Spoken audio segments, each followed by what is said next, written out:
Hi, everybody. Pete Sardis for the lawyer. You know, Elizabeth Holmes has been sentenced. That happened. And today we're going to talk about what that sentence is, what you can expect to see over the course of the next few weeks or few months. And then we're going to talk generally about what prison life is going to be for Elizabeth Holmes, at least until the time that her appeal gets through. So before we do that, as always, if you enjoy this video, please give me a thumbs up. If you enjoyed this series, please subscribe to our channel if you haven't done so already. And always, leave me questions and comments below. So, Elizabeth Holmes is sentenced. If you remember, probation had a pre-sentence investigation recommendation of approximately 9 years. The government was asking the judge to do 15 years as a prison sentence. And of course, the defense wanted no time in prison or at the worst 18 months, which, as we all know from last videos regarding the sentencing memorandum, that really equated to house arrest for Elizabeth Holmes. Judge Davila thought about it, listened to it today, heard Elizabeth Holmes cry at him and tell him how now she's, this is something, a growth opportunity for her. He sentenced her to 11 years and 3 months. That's 135 months of incarceration. So what does that really mean? 11 years, 3 months realistically means more like 9 years in the Federal Bureau of Prisons. And as you recall, if you watched the videos before, she is going to get credit somewhere between 1 year or at a worst 6 months in either a halfway house or some sort of re-entry facility to include, home detention. So realistically, behind, if we can say proverbial bars, she's probably looking at about 8 years of time. The judge did not finish sentencing today. He did pronounce the 135 months, but he reserved ruling at this point, indicating that he's going to set a sentencing, an additional date for the determination of the restitution amount. If you recall, the government says she's got no assets to pay restitution anyway. The government was asking for the full $800 million. The court indicated today that most likely that is going to be a number less than the $800 million, but he's going to have a hearing to make determination about what is fair and just. I will guess for you that hearing is going to happen over the course of the next couple of months. The reason is Elizabeth Holmes also got the benefit of self-surrender, so she's turning herself into the Bureau of Prisons in April. So now, why April? If you recall, Elizabeth Holmes was visibly pregnant the last time she was in court. I don't know how far pregnant she is. None of the sentencing memorandums actually made any reference to it, but I promise you that the probation office did provide that information to the court. So my gut says it's November, December, January, February, March, April is 5 months, presuming she was showing, so she's at least 4 months pregnant. That gives Elizabeth Holmes enough time to most likely have the baby, have some bonding time before she presents to the Bureau of Prisons. So again, a benefit that Judge Davila did give her today that I'm hoping she's very thankful for. Now, what do I think is going to happen over the course of the next few days? All right. Rule 4 of the Federal Rules of Criminal Procedure says that an appellant has 14 days, actually says a defendant has 14 days to file a notice of appeal. So I would presume that notice of appeal has already been drafted. I will bet you it gets filed, if not over this weekend, it'll be filed over the course of the next few days of next week. I'm betting before Thanksgiving. Reason being is, once that notice of appeal is filed, that actually sets the appellate process in motion. So what does it mean? The appellate court will actually open up a case file to have the appellate heard. They will, transfer the transcripts that need to be had. They will transfer whatever records from the district court that were relevant to the appeal, and all that will go up to the Ninth Circuit Court of Appeals, which is the appellate circuit that is responsible for the western part of the United States, to include the Northern District of California. Let's talk about timelines for a second regarding the appeal. I presume that the defense has already ordered any transcripts that they're going to need for the appeal. I presume that any records, any documents, any exhibits that were entered into the clerk's docket have already been identified. And as soon as they file that notice of appeal, they're going to file a designation to the court reporter. They're going to file a designation to the clerk, at which point all of those documents and transcripts are going to be put together and transported up to the Ninth Circuit.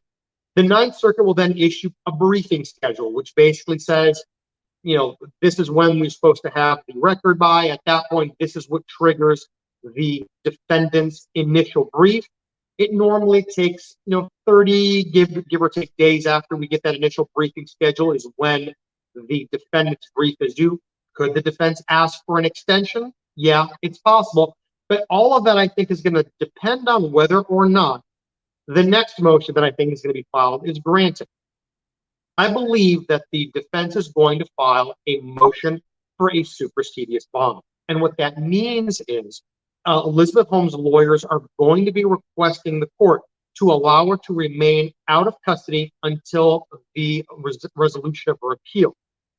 Do I think Judge DeVille is going to grant that? Probably not. Have I seen supersedious bonds granted by federal courts? Yes, but let me give you an idea about where those really are prevalent.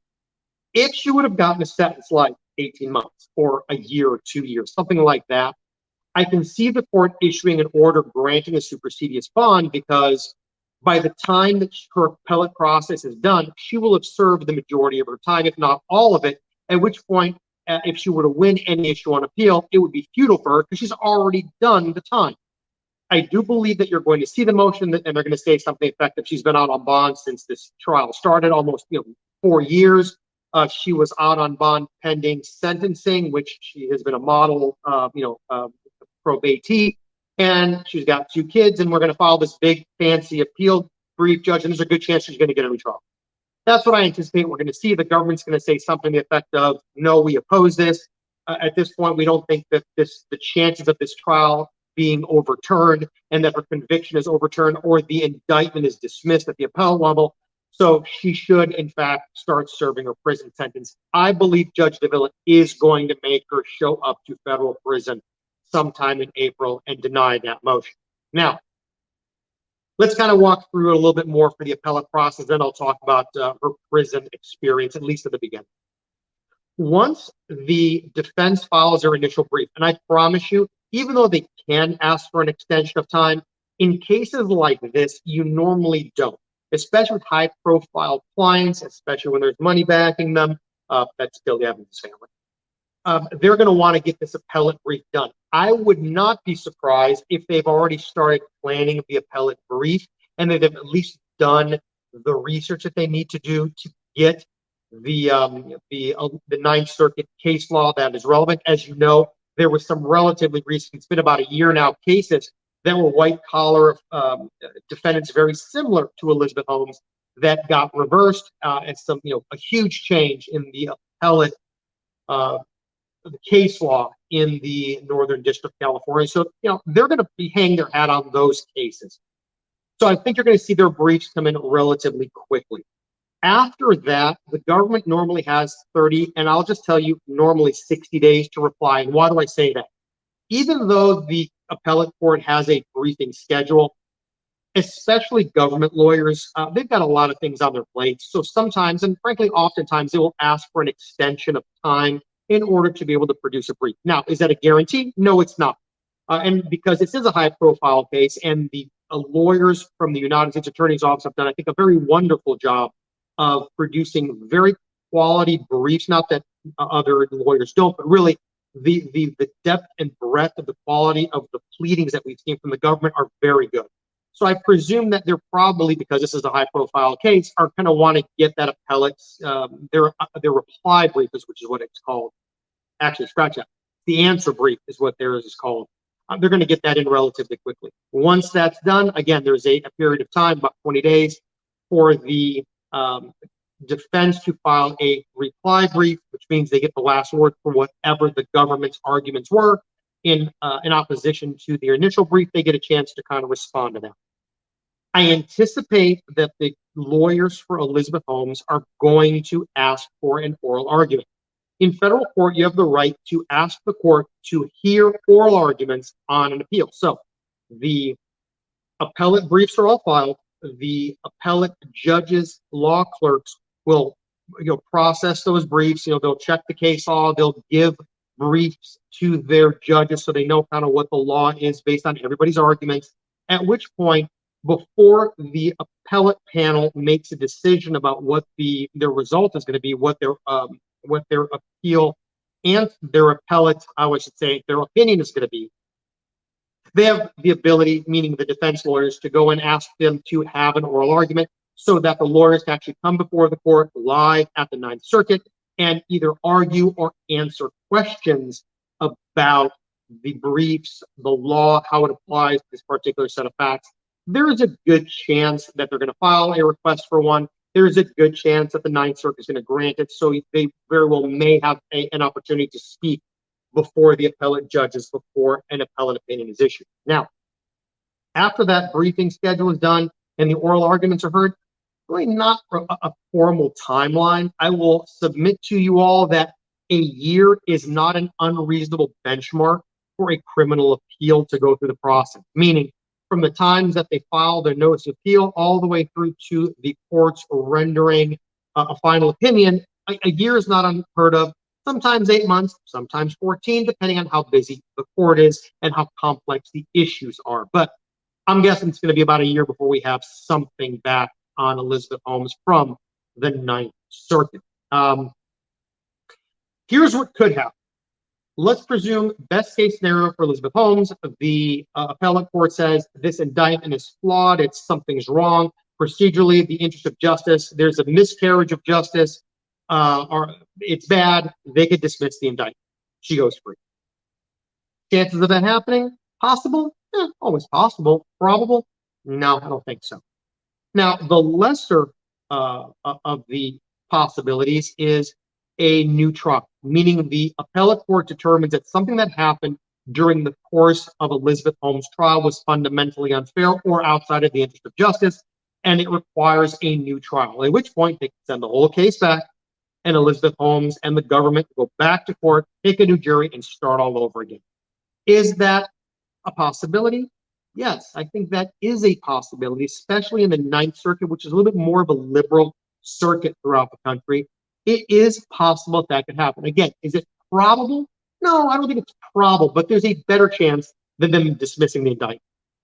Now, where I think it may go is if the appellate court even believes that there's something that was wrong, there's a good chance they may send it back to Judge DeVilla for either a new sentencing or to modify a sentence that's already been imposed. Meaning, they may say redo the sentencing, or they may just say we're reducing the sentence from the 135 months down to the however many months, 9 years is 108, I think it is, months, which is probation's recommendation. That could happen. That is probably the most likely scenario if the appellate court bothers the judgment, trial, and sentence at all. Because what they also could do is what's called per curiam, affirm the lower court and just say everything was fine, it stands. The sentence, everything's good. Or they could actually issue an opinion saying here is why the district court was proper in what it did, and why Elizabeth Holmes' trial, judgment, and sentence are appropriate. So those are kind of the possibilities. We'll keep track of it as it happens. Again, I'm guessing it's going to be a few months before we actually get her judgment and sentence, because we're going to wait for the court to get the restitution figured out before Elizabeth Holmes goes to present to prison. And the reason is the Bureau of Prisons is going to need that judgment and sentence, so they know exactly, obviously, the months. They know they're going to need to know the restitution amount. They're going to need to know any recommendations for a facility, or any recommendations for any specific schooling or classes, or any special accommodations that Elizabeth Holmes may require at the Bureau of Prisons. So I'm guessing that Judge DeVille will have that concluded before Elizabeth Holmes presents to the Bureau of Prisons in April. So let's talk about how you go to prison. My favorite, I guess, movie line is I believe it's Goodfellas, where the guy gets in the back of the Cadillac after he's gotten a prison sentence, and he looks at the driver and goes, "Now take me to jail." It's Ray Liotta, that actually, his character, that says that. So if it's not Goodfellas, tell me down below if I've got my gangster movies mixed up. But here's what I anticipate is going to happen. Elizabeth Holmes is literally going to get a letter from the Bureau of Prisons. It's going to be given to her by the U.S. Marshal's Office, and it's going to say, on this day, at this time, present to this facility. Most likely, the facility she presents to is going to be a processing facility, a place where she'll spend about 30 days getting in processed to the Federal Bureau of Prisons. What does in processing mean? They give you your uniforms. They kind of give you your guidebook. You meet the medical team and have a medical evaluation. They'll do a psychological evaluation. They'll evaluate you for different, maybe particular schools or treatments that you may be qualified for. English as a second language sometimes. GED. Well, in this case, she's got a high school diploma, she's college dropout. But they'll give her all of those assessments to determine what services the Bureau of Prisons can offer. In that time period, they'll also give her a facility which is going to be where she will be housed. My gut says it's either going to be a low or a how do I say, a low facility or a prison facility that's more of a camp. I don't think you're going to see Elizabeth Holmes go to what I call a Shawshank Redemption type of facility, which would be a penal institution where they're actually rapists, murderers, violent criminals. That's not where she's going. She's going to what I like to refer to as Club Fed. It is going to be a lower grade facility. It is going to be a dormitory style living arrangement or a series of rooms with a day room, which is basically a common area in the center. There will be televisions. There will be telephones. There will be, exercise equipment. There will be the ability for her to have in-person visitation with her family. It'll be more like a picnic table style visitation. You'll be able to have contact with them. Chances are she'll be issued a Bureau of Prisons email account, so she'll be able to correspond by email with her family members or whoever the Bureau of Prisons clears to have that contact with her. She'll most likely have 100 or so minutes per month of telephone time, again, with her family, whomever has been approved. The Bureau of Prisons does monitor those phone calls. They record them. So there's no, funny business going on. But at the same time, she'll have the ability to have communication with her family. She'll have time to be able to see her parents, her children, Billy Evans, at visitation a few times a month. So those things will happen. There's a good chance she may qualify for something called a unicorn job. I know people laugh when I say this, but in prison, a unicorn job is a coveted thing because it gives you purpose. It gives you something to do. You get to go to a factory, you make furniture, there may be textile mills, depends on what that particular facility has. And it gives inmates a schedule outside of the prison or in a part of the prison that's just more like a job than it is just sitting in the day room all day watching Jerry Springer on TV. So we'll see what she qualifies for. We can always look at the Bureau of Prisons and get that information after she is in process. Beyond that, that's where she's going to be until she serves either the complete sentence, except for the last 6 months to a year, which is where she's either going to go to a halfway house or she's going to be in some alternative re-entry program that may also include Elizabeth Holmes going into like home detention. So let's just say 8 years, she's going to be at the Bureau of Prisons. Because her sentence is small for federal purposes, it is 10 years, a little bit more than 10 years. They may reclassify her during the course of that term of incarceration. But realistically speaking, she's going to be in a lower classification facility. And chances are she'll probably be in the same place. The Bureau of Prisons takes the court's recommendations on housing very seriously. So if the lawyers for Elizabeth Holmes requested a specific facility and there is room, they will make the accommodation. They try to put inmates into a facility that's within, let's just say, 100 miles, a couple hours away from their family, so it doesn't put a hardship on people. But is it guaranteed? No, it's not guaranteed. It's all a matter of classification score and availability. But I'm guessing you're going to see that Elizabeth Holmes is going to probably serve her prison time somewhere in a low facility in California near her family. Now, if at some point something should happen with her appeal and she wins, there's a good chance she may be released, or you'll see the defense team file a renewed motion for supersedious bond, asking for her to be released from the Bureau of Prisons, depending on what the ruling of the Court of Appeals is. But barring something, really humongous, chances are she'll just be at the Bureau of Prisons for 8 years and then transfer out. Other than that, the court is going to issue a restitution number. The Bureau of Prisons will collect that money from her unicorn job, which probably pays somewhere in the amount of like 50 cents a day. If they her family puts a bunch of money in her commissary account. They have the right to seize that. If you're talking about $100 million of restitution, I don't really know if, $10 or $50 a month is going to be much of a big deal. They may leave her, some small amount for some personal use things like socks. She can buy, snacks, things like that in the commissary. So she'll have enough money for that. I don't think that she's going to be, totally bled dry by the Bureau of Prisons. But if, let's just say, Billy Evans were to put $1,000 in there, you could bet that they're going to take a portion of that money and apply it towards restitution. So that's kind of what we are expecting to see. We will keep track of this case as it progresses. I'll let you know when the restitution hearing is set for, so we'll follow that. I'll keep you posted as the appellate briefing schedule is publicized and as the appellate briefs are filed.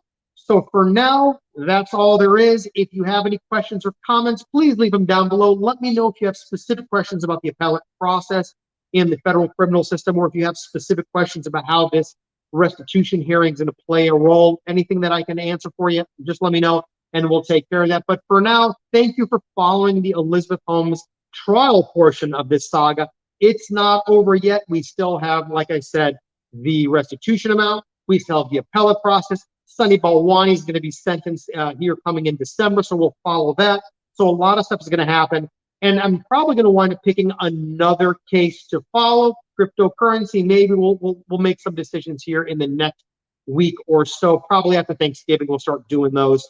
But for now, thank you for joining us. If you enjoyed this episode, please give me a thumbs up. If you've enjoyed this series, please subscribe to our channel and watch the rest of the cases that we follow. Always leave me questions and comments below, and we'll be back as soon as we have something to tell you.